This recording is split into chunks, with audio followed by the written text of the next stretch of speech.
Can I say I'm the man? Am I losing my mind? Am I wasting my time? Do I know who I am? I don't know who I am. Can I say I'm the man?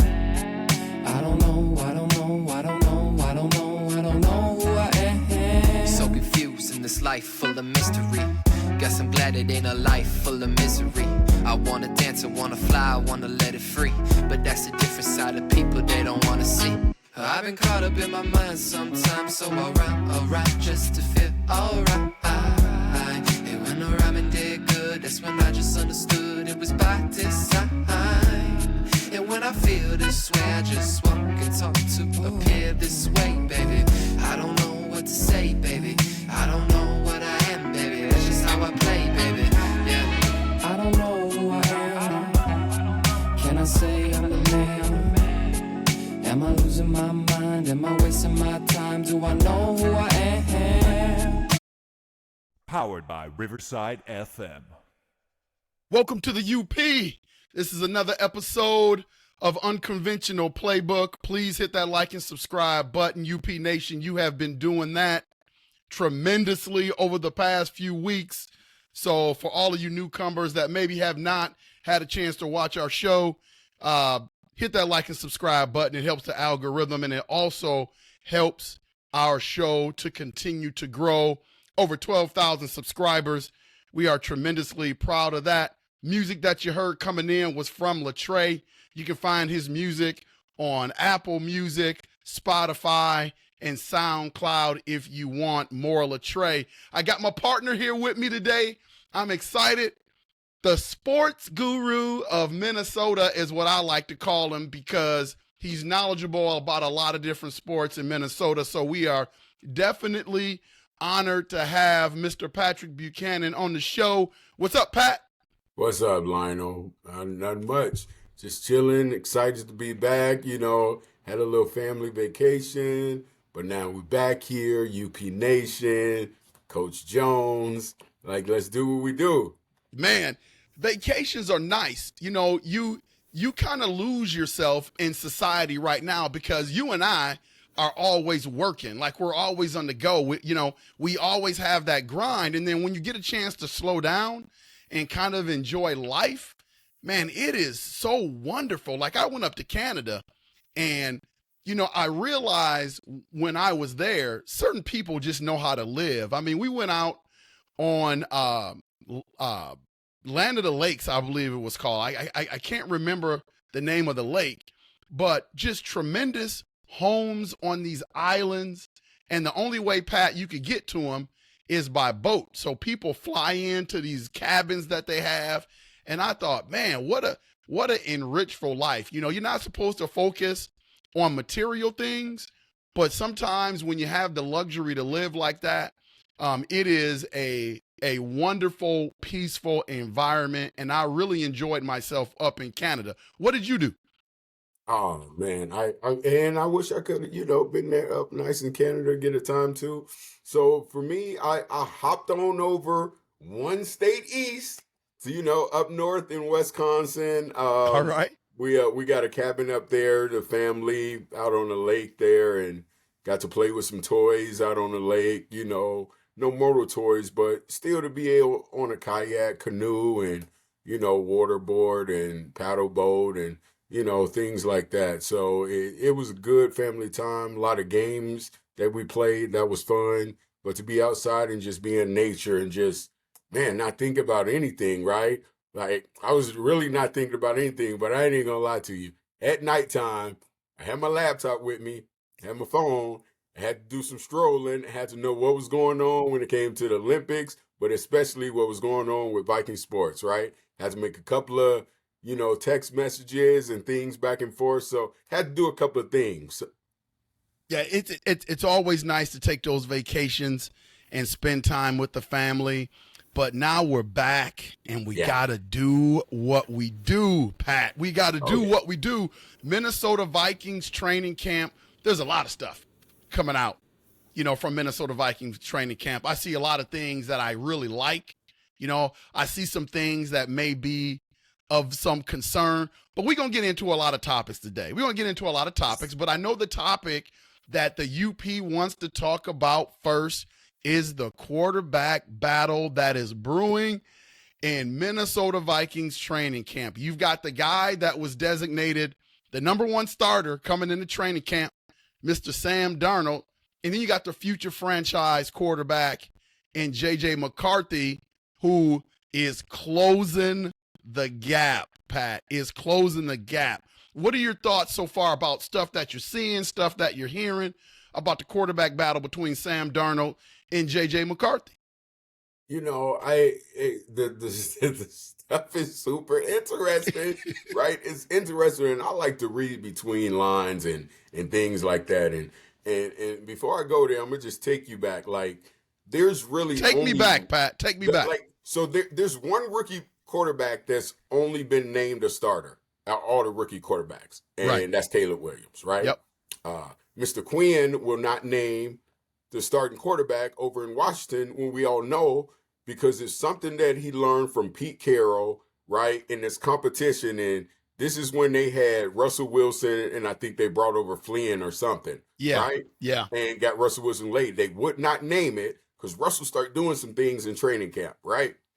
And these coaches, I'm just listening to him talk, is the competition. If you give it to them somewhere, what are they fighting for now, right? So I'm going there with it, and now I'm gonna come back here to Minnesota. And evil genius or not, right? You know, coming out of OTAs and minicamp before they had their little 1 month break, you know, what were we hearing, right? He was number 3 on the depth chart, right? Okay. Yep. You're listening to KOC's rhetoric now, right? He will not name a depth chart, right? Yep. And right now, you're talking about McCarthy, who's getting the second team reps. He got some first team reps, right? He got first team reps. Today he got some first teams, but it's been 2s versus 1s, and it's 2s versus 2s too, but it's been a lot of 2s versus 1s, right?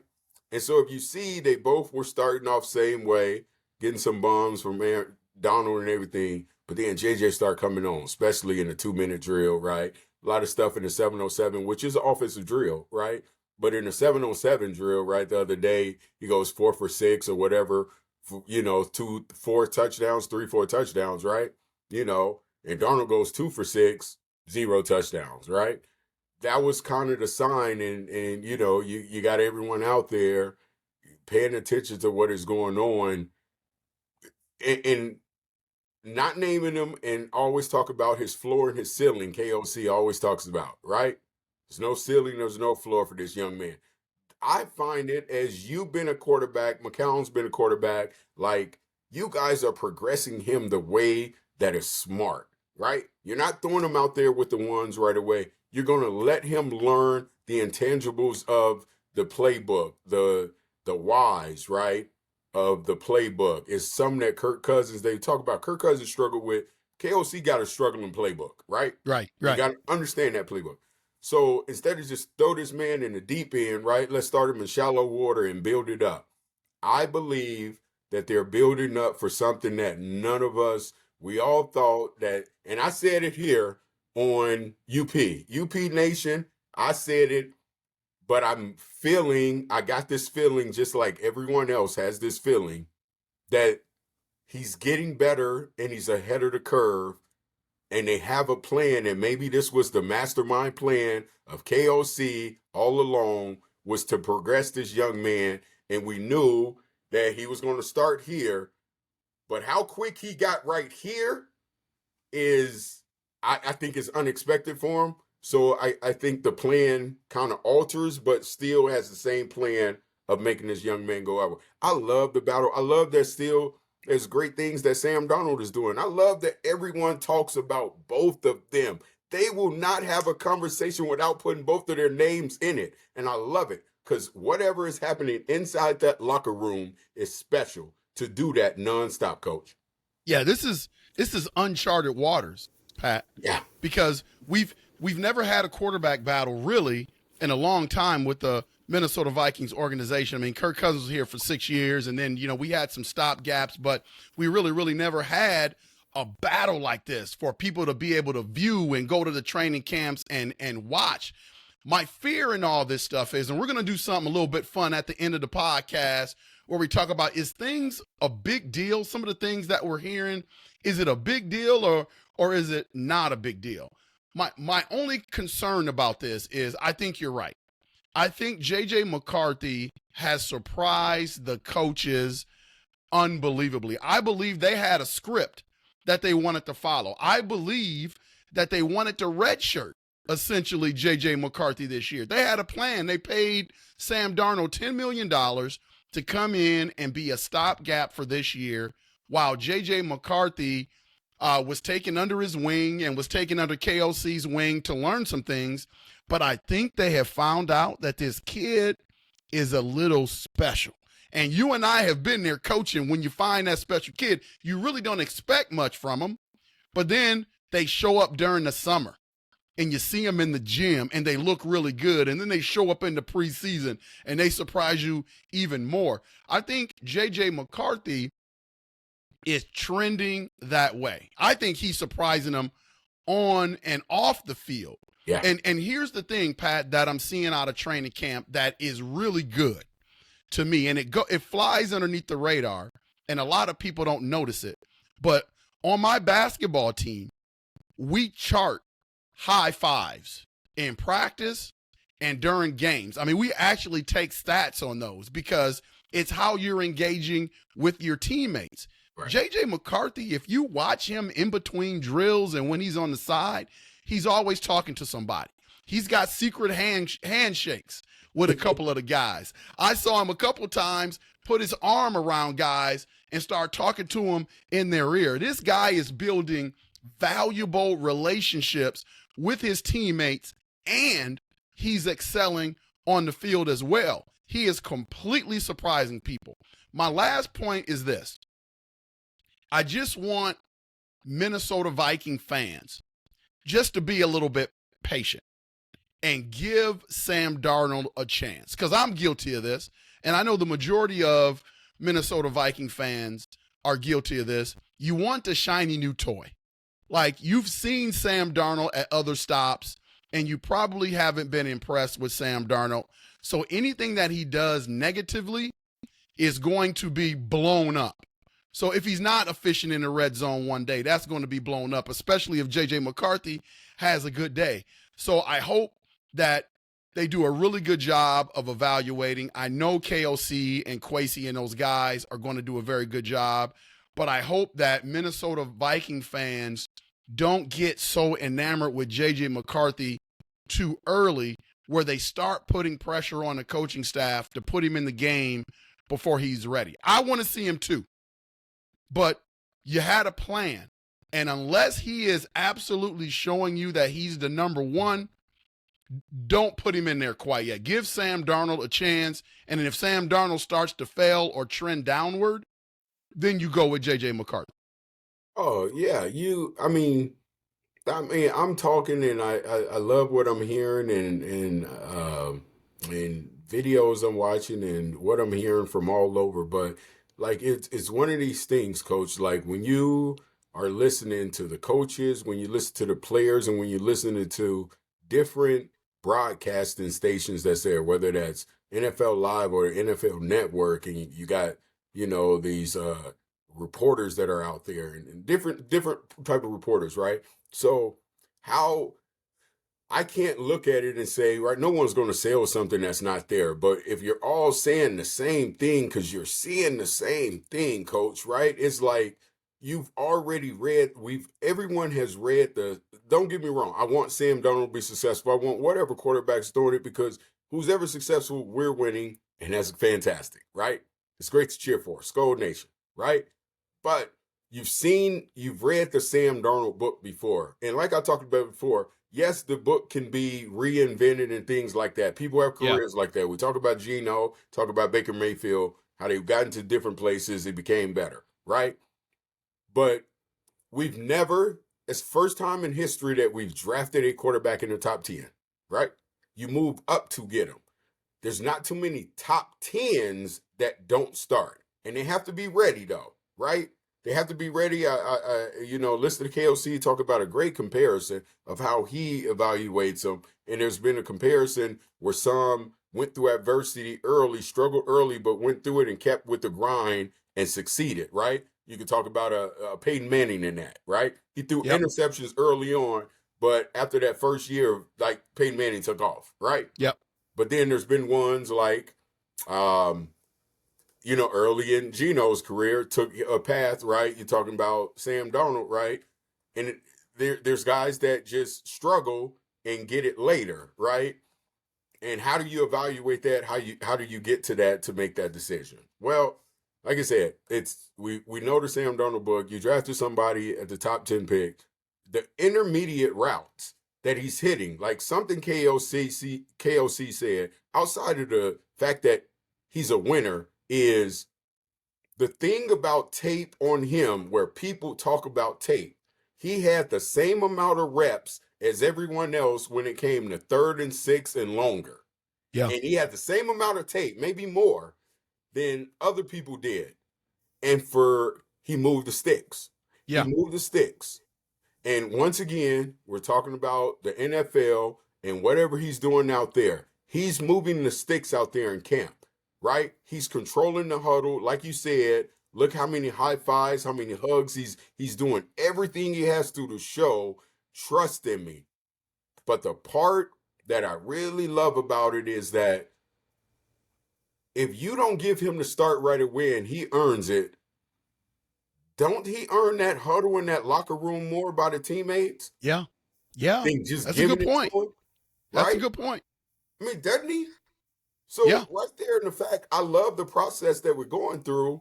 And I know what I said a week ago on the podcast, but hey, man, I will tell you all next week after I get out there, right? I'm going to get out there for the Monday night lights out there at camp, check it out for myself. I've seen videos, seen throws, listened to so many different people, talked to many different people who's been out there. I want to see it for myself, right? But I think I understand what's going on. And what's going on is, you see the smile on my face, right? Yeah. The kid, he's a winner. And that's what a winner does. He's doing what a winner, who we thought we was drafting when it comes to winner and all those things Harbaugh was talking about, that's who he is. You just don't make that up. Yeah. I think at the beginning of any championship run or dynasty, I think you feel the rumblings of something special. And Pat, I'm looking at the Vikings and the way they are set up. And I'm looking at what J.J. McCarthy is doing. And yeah, he's got some areas that he needs to work. I'm not ready to anoint him the next Pat Mahomes, but he is already winning over that locker room and the coaching staff. And so UP Nation, Scold Nation, I'm just going to tell you, this may be the beginning of everything that we've wanted this franchise to be. You've got a quarterback whisperer and a coach. You've got a GM that cooks. You've got an unbelievable defensive coordinator in Brian Flores. I mean, at every point, when you look at the Minnesota Vikings organization, they're hitting home runs. They're hitting home runs. And again, J.J. McCarthy's got a long way to go. But I got a really, really special feeling about this kid. I think this kid is going to be the franchise quarterback that we want him to be. Now, I heard an interesting question on the radio today, and I said, I got to ask Pat this question. And it's a really good one. And I know you and I care about wins and losses. Like, we want the Minnesota Vikings to be as successful as possible. But I think we both would agree that they're probably not going to win the Super Bowl this year, but they've got like a 3-year window where things are going to be set up for them to possibly get to the Super Bowl and win the Super Bowl. But the question that I heard on the radio today was a really good one. The guy asked if Sam Darnold is the day one starter and they have to switch to J.J. McCarthy, can two things happen at the same time? Can the Vikings have a successful season and play J.J. McCarthy. And here's what he meant. He meant that if Sam Darnold starts, Sam Darnold is probably going to have to stink it up and lose some ball games for J.J. McCarthy to then make that switch. They're not going to play J.J. if Sam Darnold is playing well. But if he's not playing well and he's not winning games, they're going to go to J.J. McCarthy. So that means the Vikings are losing football games. So can two things, if Sam Darnold is the starter day one, can two things happen at the same time? Can the Vikings have a successful season, then switch to J.J. McCarthy? I mean, I don't know if I'm articulating that question well, but I kind of know what he meant. Well, I mean, when are you making that start switch, though? That's a good question. It really so all making depends. It week 10, and we only got 2 wins. Well, what are we talking about, right? He comes in now. You through week 10. That's 9 games through week 10, and you 2-7. Yeah. And so it's kind of low to you. Like for me, yes, you can, right? Yes, you can. And, I go back to when Bledsoe and Tom Brady was out there with the Patriots, right? And all the hype with Bledsoe. And I know it's a different situation, but Bledsoe went down. Tom Brady didn't lose that job, right? It's the hype with Brad Johnson when it happened before he went down, after a game and a half, game and a quarter or whatever, and Randall Cunningham comes in and takes over, right? Yes, you can make that switch. And still be successful. Like you can make the switch in week 2, right? Week 3, right? But in my opinion, right? Yeah, he's going to get San Francisco in the second game, but first game, keep playing this game. Don't let them know who you're starting. The New York Giants ain't going to have no film or whatever, right? Do your stuff, right? When you're inside the dome and people don't know, camp's over on the 8th, right? So 6 more days. All the cameras go away, right? In the sense of fans and people like that, right? Yep. So you can do whatever you want to and keep playing the game. Like Coach, let me ask you. So yes, my answer to the question is yes. Yeah. You can have success, right? And not start him right away, right? Because you can make that change. Maybe you make the change in the bye week and you're 2-3, right? You're going to the bye week 2-3. I think it's week 6, right? So you're 2-3 going to the bye week, and you make that change, and then bam, you go. What's that left after that? That's 5 games, so you got 12 games left. Yeah, and you go, 8. I don't know. Yeah, no, you know what I mean? I think the way you put it is smart, man, because I never thought about the span of games and when you make that switch. Like, I understood what the caller was getting at, but here's what the host of the show came back at the caller with, which I thought was really smart as well. He said, how good is B-Flow's defense? If B-Flow's defense is a top 10 defense, that's keeping you in games. Yep. And now Sam Darnold doesn't have to play lights out. Yep. Now you can make that switch. And so now you bring the defensive component into the whole equation. And if B-Flow's defense is lights out like we expect B-Flow's defense to be, it's a whole different ballgame. That in turn allow you to have both of those things happen at the same time. But so then let me just flip, and we stand on J.J. McCarthy. Let me ask you this question, right? Yeah. Because him and B-Flow like engage a lot. JJ. Yeah. Right? Yeah. So McCarthy and B-Flow have a lot of dialogue with each other, about things he's seeing and coverages, things like that. So if he's having success versus the number ones, and you have this B-Flow defense, and B-Flow and KOC, are you like, dude, if I'm KOC, I'm saying B-Flow, what difficulties are both of these quarterbacks given? Like, here's part of my evaluation. B-Flow, what are you seeing that, and then we flip this, right? So if he's having some success there, and you have a B-Flow defense, and the kid is really doing this, then aren't you safe to say that why wait? Why wait? And a gap quarterback, is a gap quarterback $20 million or $10 million? Yeah. like 10 million is a backup quarterback. That's not a gap quarterback. Your gap quarterback, you're paying 20 to 25 million. When the high ends are getting 50, half of that got to be a gap quarterback, not 1/5 of that. You know what I mean? Yeah. Yeah. So let's looking at, you pay me, if KOC them said, hey man, you're going to be this gap quarterback, starting quarterback coming in, we giving you 10 million. What agent wouldn't say, nah, you giving me 25 million, 20 million? Yeah. So I don't think, I just think they went out and got their quarterback for a reason, and there's going to be a process to it, right? I don't know. We'll see. But if you're the Wilfs and you're Kwesi, I didn't go draft the 10th overall pick to sit down. Yeah, I think you make a great point, Pat. And I think that's what's happening, man. I think that's what's happening in practice. I believe that what you just said is exactly what is happening in practice between KOC and B-Flow. You know that when they're in their offices, they're saying, okay, what are the weaknesses of these two quarterbacks? Let's see in the next practice if we can exploit some of those things. And I believe they are trying their damnedest to confuse J.J. McCarthy, throw a lot of stuff at him. If anybody can do it, B-Flow can. All the exotic blitzes and the formations. And I believe this kid is not passing every test, but he's passing a good percentage of the stuff that they're throwing at him. And I think they see that, along with how engaging the young man is in the locker room with his teammates. And I think it's raising some eyebrows.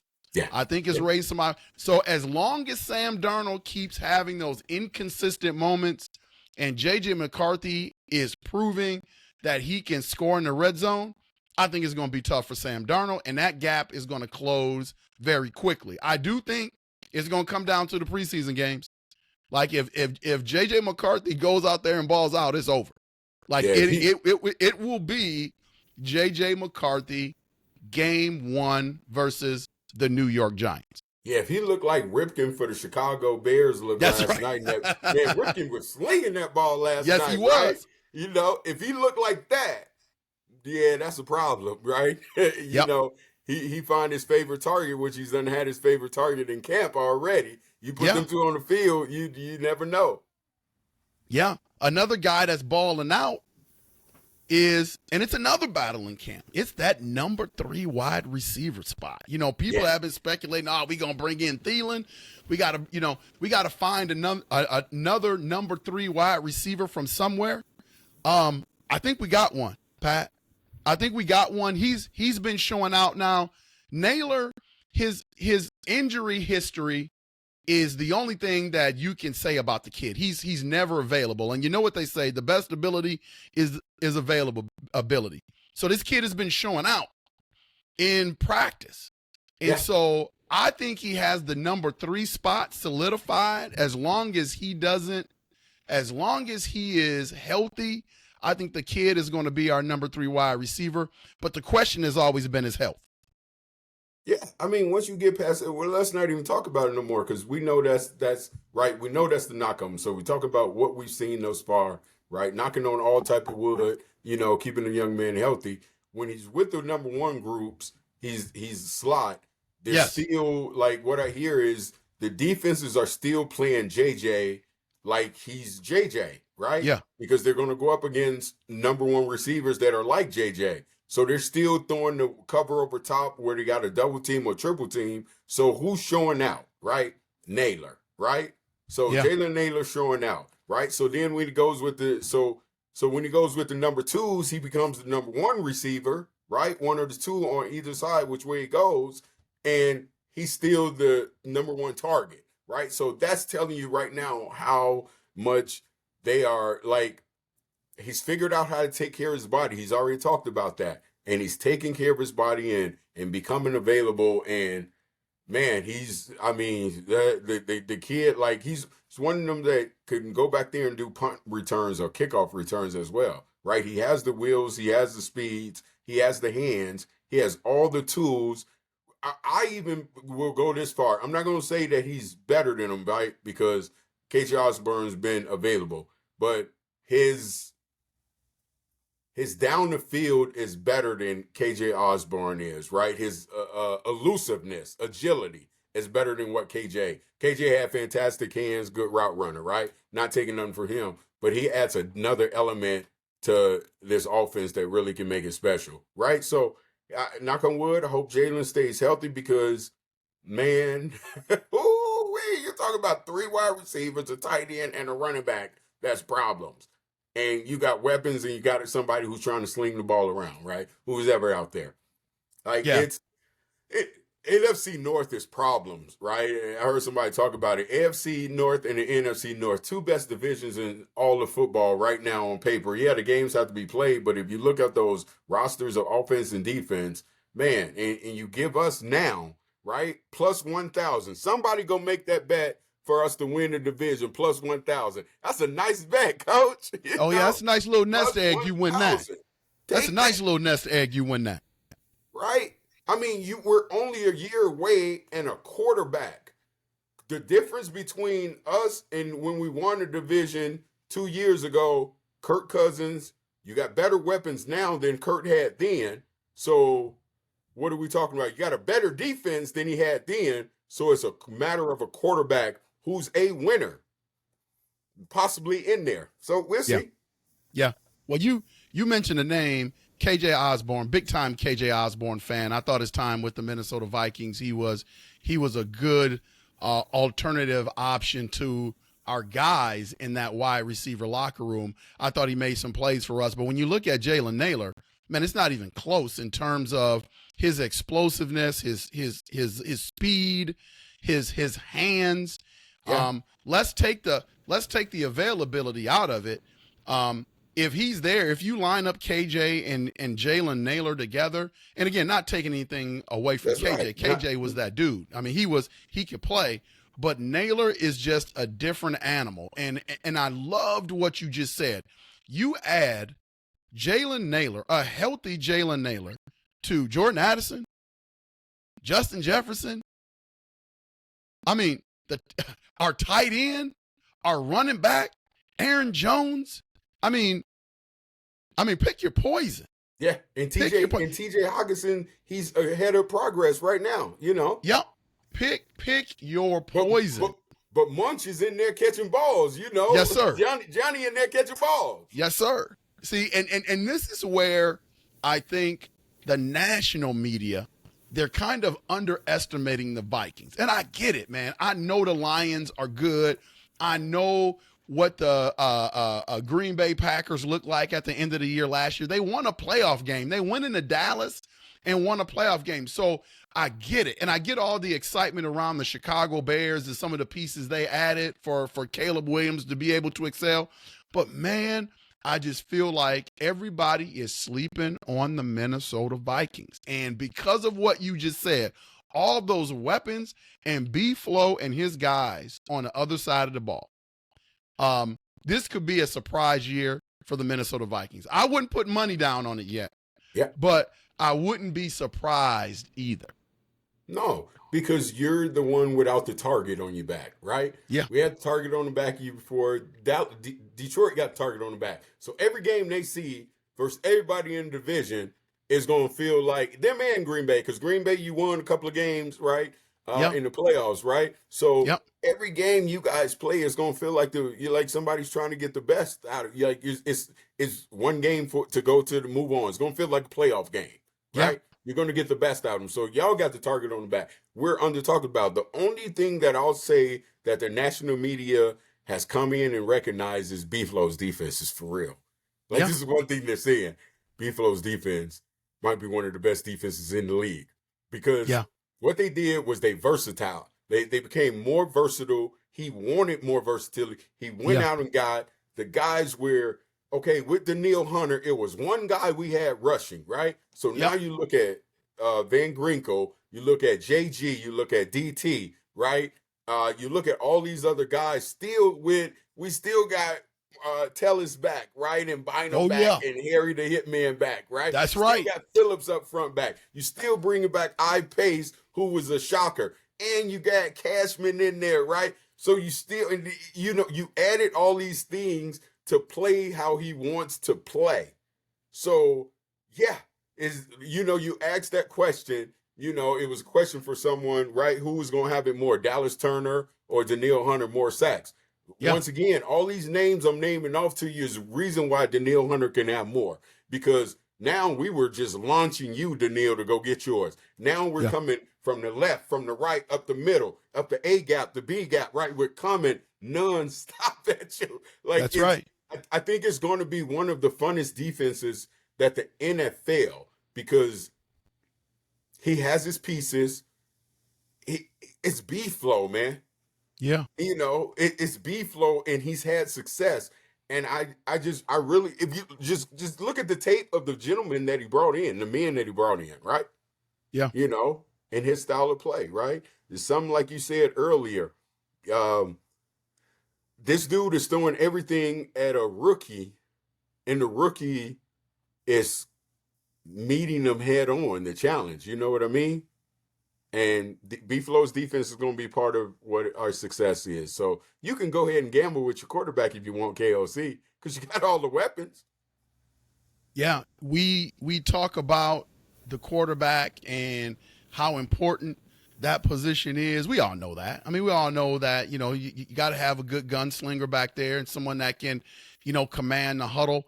But for B-Flow to be B-Flow, and for him to have all the tools that he needs, one concern was, and one challenge, is that cornerback position. Unfortunately, we had some injuries. We had a death on the team, which was really, really unfortunate. And so for B-Flow to be who we know who can be, he had to go out and get somebody. And I know there was a lot of names that were thrown out, a lot of sexy names out there that were thrown out. And again, Kwesi does what he does. I'm sure there were conversations from B-Flow to Kwesi. This is what we need. And they bring in two guys. Yeah. And I know the guys that they brought in aren't necessarily shut down corners, and they've been journeymen. But just because you're a journeyman, that doesn't mean you can't play. That means people want your talent.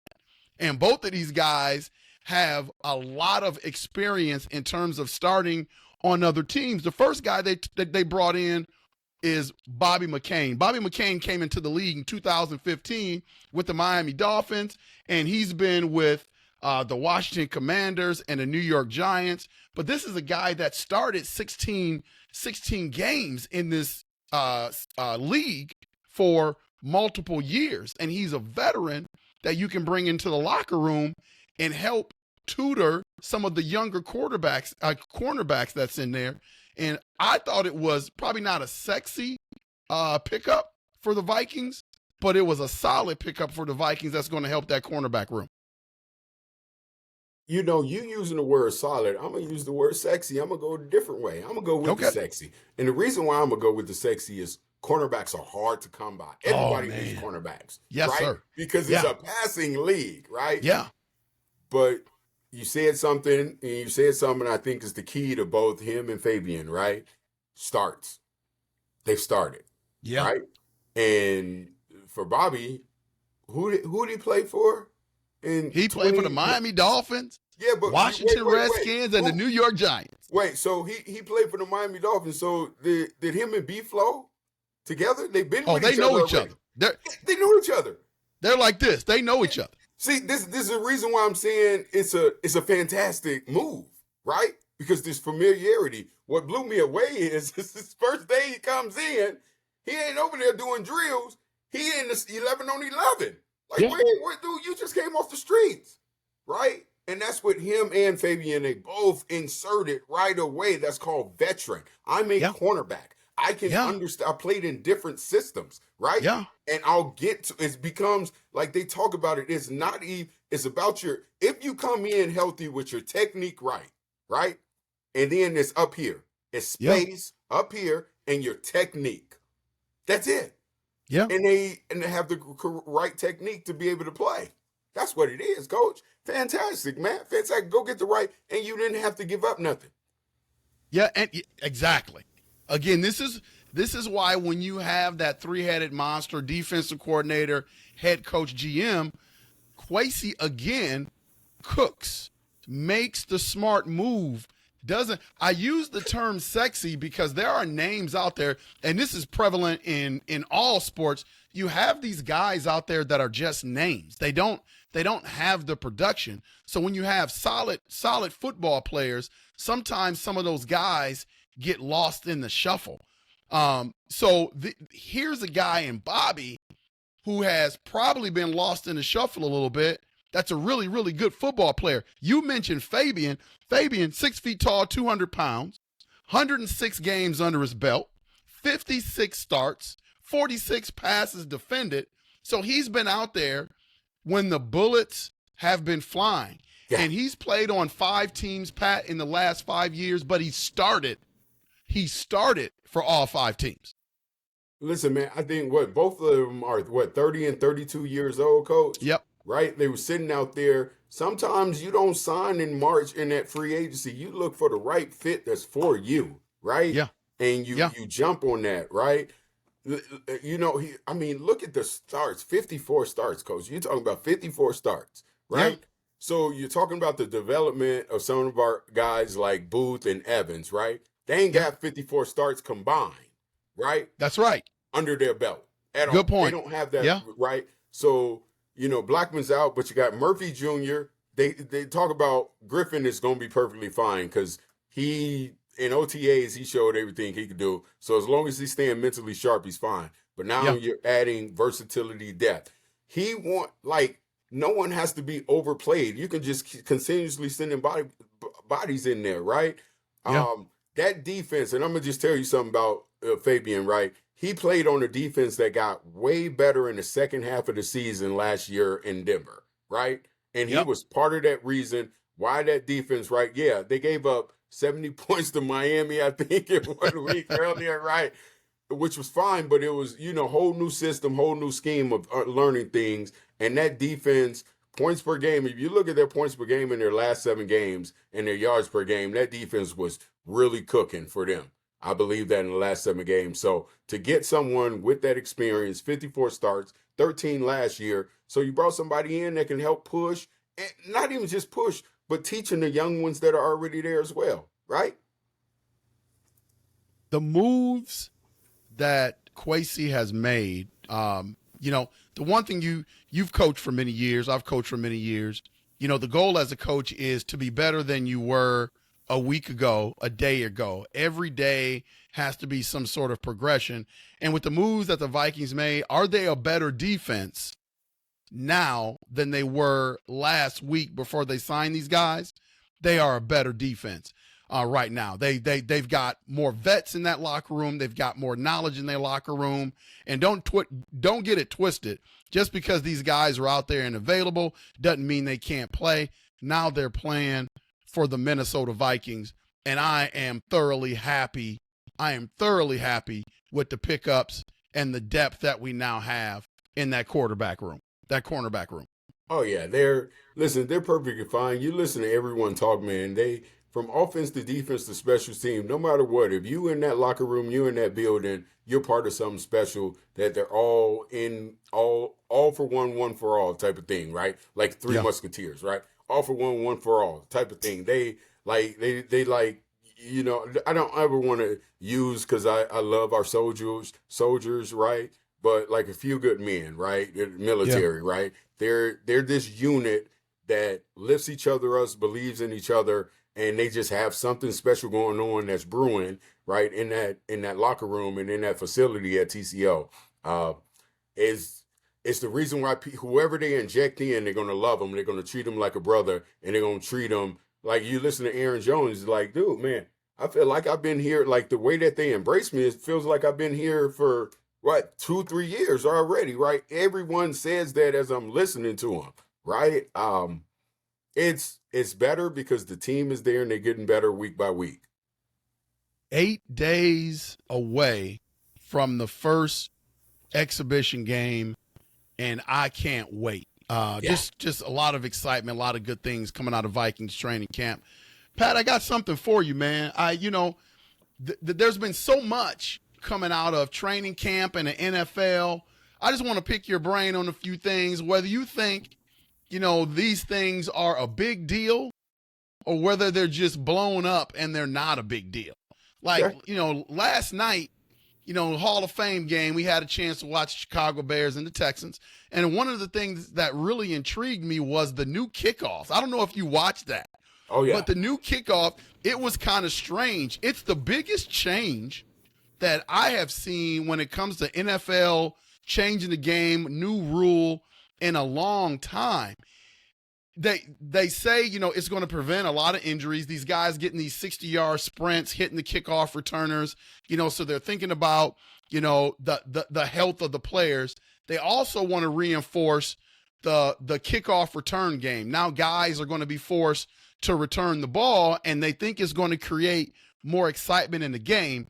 Is what you saw last night from the new kickoff alignment and the whole philosophy of the thing, is it a big deal or not a big deal at all? It's a big deal, Coach. This like I'll bring up a name. Do you know this class that was inducted to the Hall of Fame? Yeah. And there was one person who related. I know who you're talking about. You know I'm talking about Devin Hester, right? Yes, sir. So you're talking about arguably the best kick returner in the history of the NFL.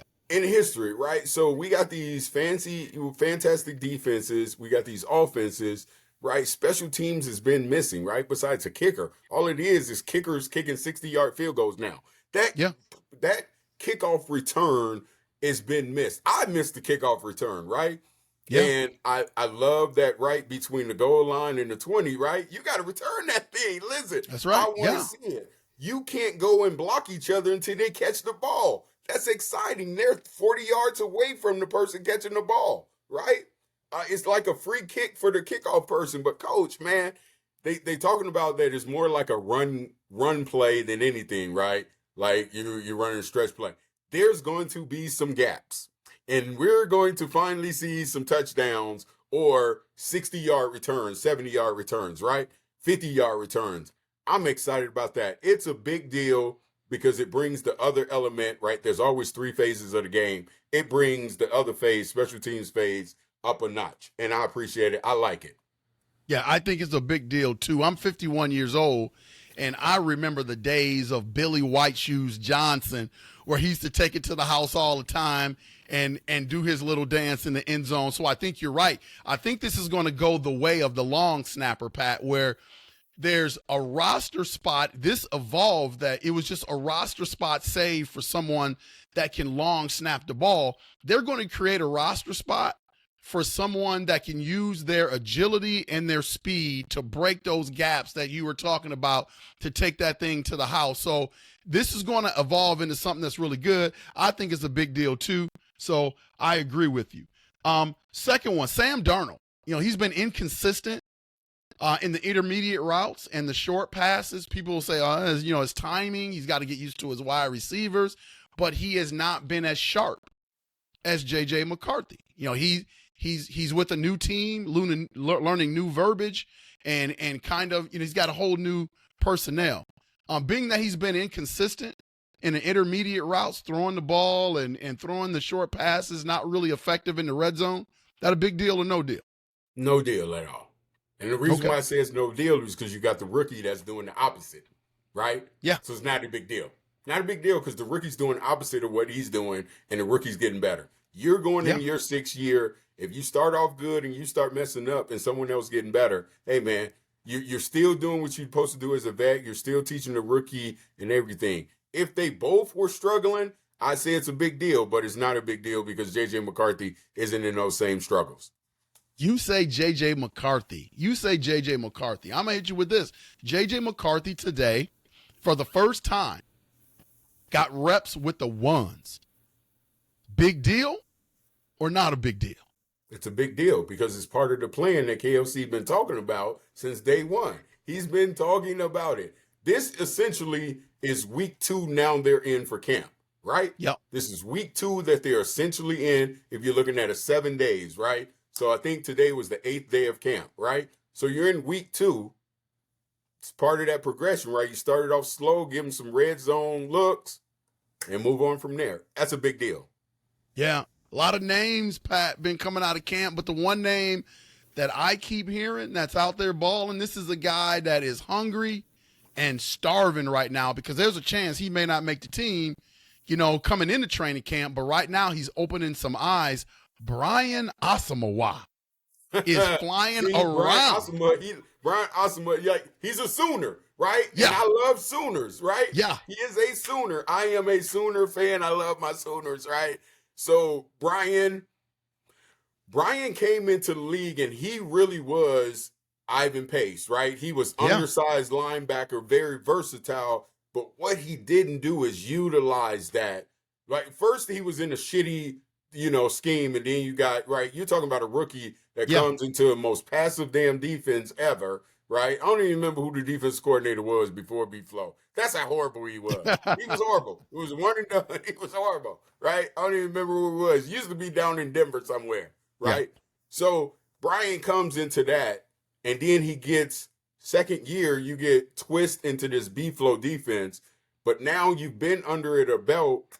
And versatility. You have to be versatile to run this defense. He was that coming out of college, right? Yeah. So now I think it's just him being himself and being allowed to spread his wings that way. So not shocked at all, right? If I'm not mistaken, we took Brian in the second round, second or third round, 2 years ago. Not shocked at all. He's a Sooner. He's from a winning program. Sooners, man. He might be the best out of that draft class, looking at the way he's turning the corner now. The question is, with all the stuff that he's been doing in training camp, is it a big deal for the Vikes that he's showing what he can show, or is it just kind of he's had a good couple days and it's not a big deal? I think it's a big deal personally. Obviously, your answer in terms of where he comes from, being a Sooner, I think you think it's a big deal as well. Oh, yeah. Levi Drake Rodriguez and Jacqueline Roy have been getting first-team reps. Now, Rodriguez is kind of like the new Ivan Pace, undrafted free agent, guy with a motor. He and Jacqueline Roy have been getting first-team reps in B-Flow's defense. Big deal or not a big deal? I think the reason why I think it's a big deal is because we're really figuring out the depth chart, right? So if you can put these guys out there and the communication coming from Metellus, Cam Bynum, and Harry the Hitman, and now Bobby, who's going to be doing a lot of communication at safety, right? And how, you're evaluating, it's kind of like we're putting JJ on the second team going against the first team, right? You're putting these guys and putting them in tough spots to see how they can succeed or fail in it to add more depth. Because let's be honest, not just at our cornerbacks, we need depth at our linebackers too, at our defensive ends, right? At our safety, we need depth all over. Look, we lost two in a 3-week span. Did we think we was going to lose two defensive backs in a 3-week span? So I think it is a big deal to see how deep you really are when it talks about that defensive side of the ball. So it's a big deal. Agreed. Totally agree with that take. Jordan Addison has been seen fielding a lot of punts in practice, which means they're toying around with putting him back there to return punts.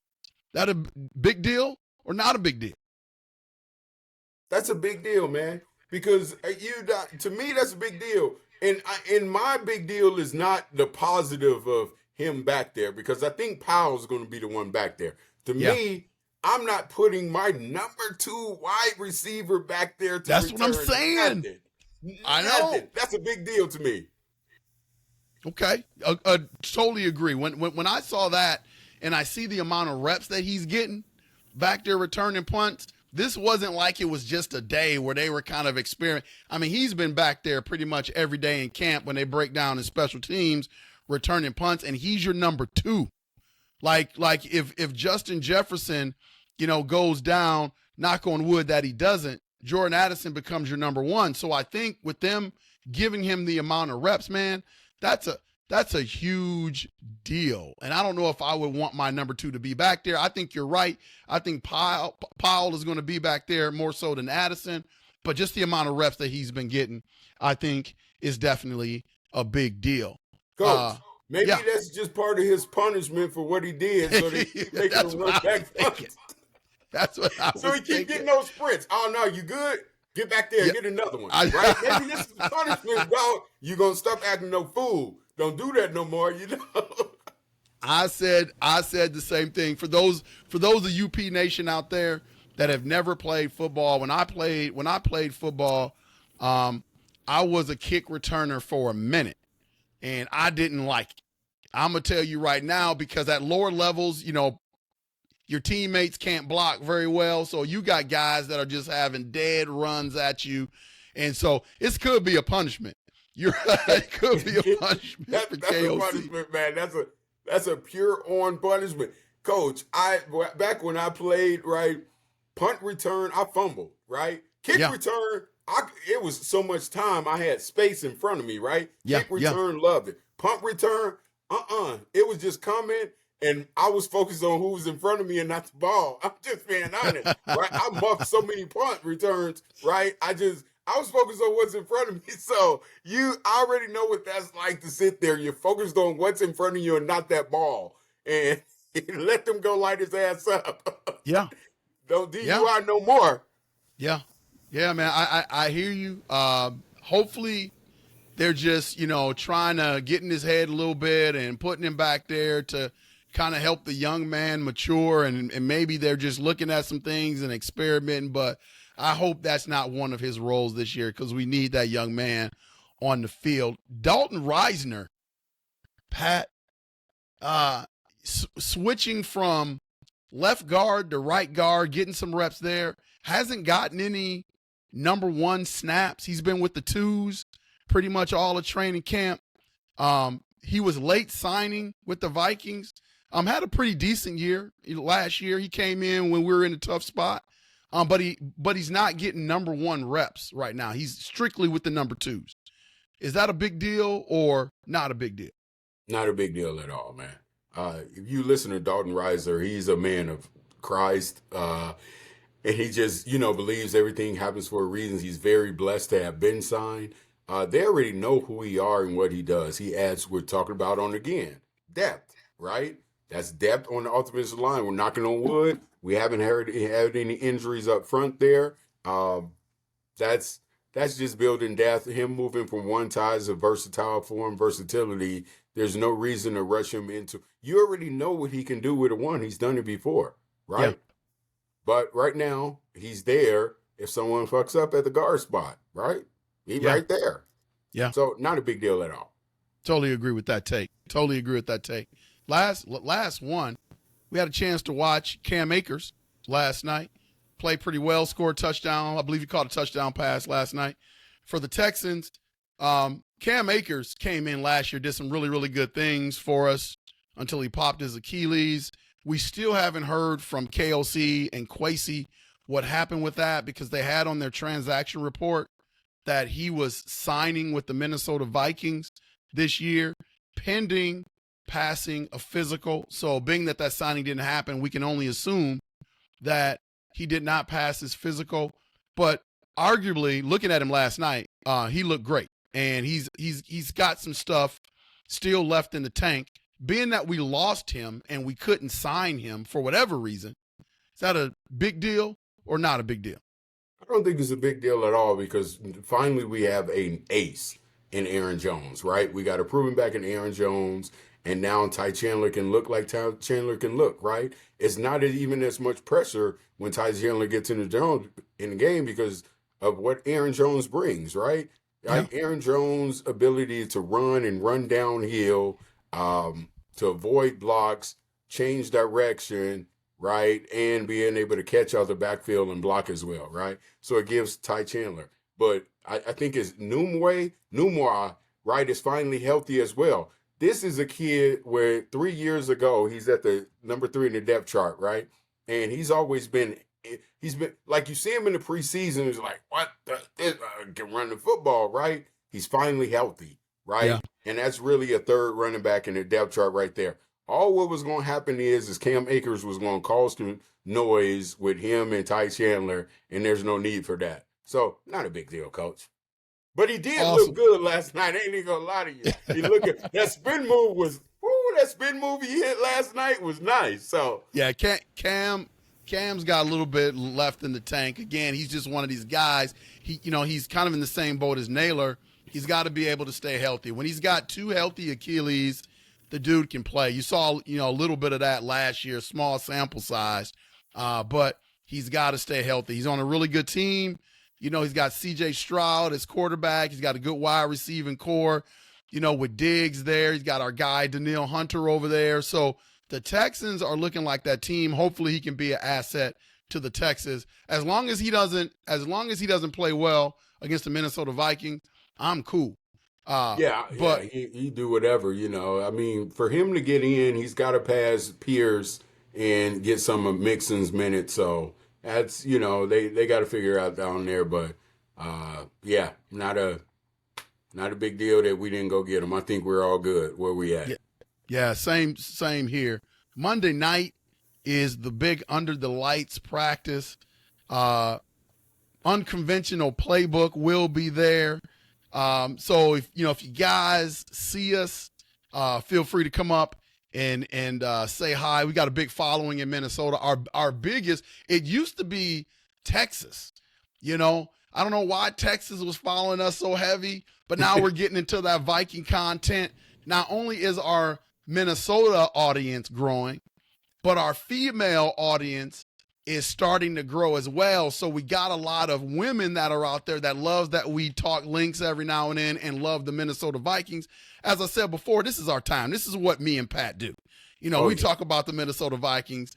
We are passionate about the Minnesota Vikings. So Monday night, UP Nation, get there. Hopefully you got your tickets and stuff because it's sold out. It's going to be packed. This is usually one of the highlights of the Minnesota Viking training camp is that night practice. You're going to get a chance to see J.J. McCarthy and Sam Darnold go at it. What are you excited about, Pat, to see at that Monday night practice? What I'm excited is the field, right? The energy, right? It's not like at a regular, this isn't a regular training camp, right? This is their scrimmage with their inner squad scrimmage. But this is, packing out 6,000 people in this little stadium, right, where you're going to feel that energy, that Skull energy again.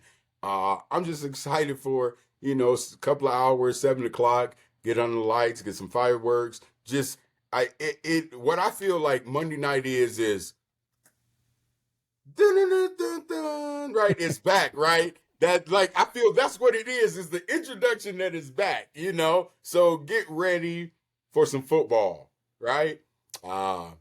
It's a Monday night party, right? So that's where I'm about, right? Is lets us know. Damn, I've been waiting since February for this to get back. January since we've been done, but yeah, I've been waiting for it to get back after all the things that we've done, Coach. Right, and I'm talking about the Wilfs and KLC and Kwesi, like the off season, right? The big decision not to go with Kirk Cousin and Danielle Hunter to get us out of financial situation. The free agents that we grabbed, the drafting that we did, the re-signing of our big people like JJ and Darrisaw, right? All of those things just coming to they're it's not here yet, right? It's not September 8th, right? But it's it's here, right? So I'm so excited, Coach. I don't even have the right words to talk about it, right? Yeah. How excited I am that it's just here. We get to talk about it. And yeah, we get to talk about it every day. Well, the environment is going to be electric, and you're going to be able to cut the tension in the air with a knife on Monday night. And here's again, there are moments during your career where you can ingratiate yourself with the fans. And I'm just going to say this one thing. I hope everybody plays well. I hope everybody stays healthy for the Minnesota Vikings. But if J.J. McCarthy shows out in that practice, because that's who the majority of the fans are coming to see for the first time in that practice. Yeah. If he shows out under the lights, Patrick, oh my God, it is going to be one of the most electric places to be in the state of Minnesota, because everybody wants to see that young man do well. And I got a feeling he's one of these guys that when the lights are bright, opposite of Kirk Cousins, when the lights are bright, he tends to shine. You saw it in the national championship game. You saw it in his state championship game in high school. This kid rises to the occasion. And I just got a sneaky feeling, man, he is waiting for that Friday night practice. I believe he's going to get some first team reps. And he's going to get a chance to introduce himself to Skull Nation. And I can't wait for that to happen. Anything else you have left, Pat, that you want to say to UP Nation before we wrap it up? No, I just want to touch base on that again, man. This is an opportunity for both of them to win over, right? This opportunity to win over. Another thing that if McCarthy has paid attention, or Sam Darnold, right? I think Sam Darnold's almost got the same Kirk Cousins personality. Well, JJ McCarthy, he's like, dude, win us over with having this boisterous, bigger than the world, right, personality, right, where you're with us, cheering with us. We would love to have a quarterback. Last quarterback that was really with us like that. Like, don't get me wrong, T-Jack had a personality. But when we was rolling with Dante Culpepper, right? Yeah. Dante, like, he engaged with the fans, right? Exactly. We was rolling all the time, right? So, and I think JJ has that personality, and that's the type of personality that can, you know, you will have this whole community of Viking Skull Nation, everything behind you, right? And just have that. That's all I, like, if the young man you ever pick up, listen, UP Nation, whoever knows him, I know I'm sharing it, you know, to whoever I know, but he's, for him to share his personality is what I'm looking forward to. Yeah, it should be a fun night. It should be a fun night. Again, Pat and I are going to be there. If you have an opportunity, you know, to come up and say hi, please do that. 12,000 strong in UP Nation and continuing to grow. So keep hitting that like and subscribe button. We're one of the fastest growing podcasts in the Midwest, and that's because of UP Nation out there. So keep showing us the love. We really, really appreciate it. When we see and feel that love, we're going to keep putting that good content out there for you guys. Keep sending in your questions. We're going to always have a question and answering show. Those are always fun. So keep sending me those emails. Keep sending me those comments. A lot of good questions in there. This has been Unconventional Playbook. We really, really appreciate you guys. The UP, for my guy, the sports guru of Minnesota, Mr. Patrick Buchanan, who's been a great host for us, along with myself, Lionel Jones.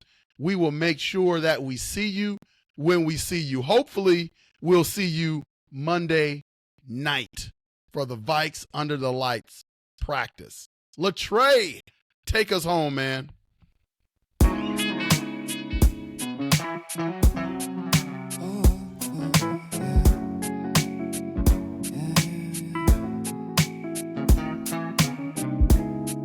I don't know who I am. Can I say I'm the man? Am I losing my mind? Am I wasting my time? Do I know who I am? I don't know who I am. Can I say I'm the man? I don't know, I don't know.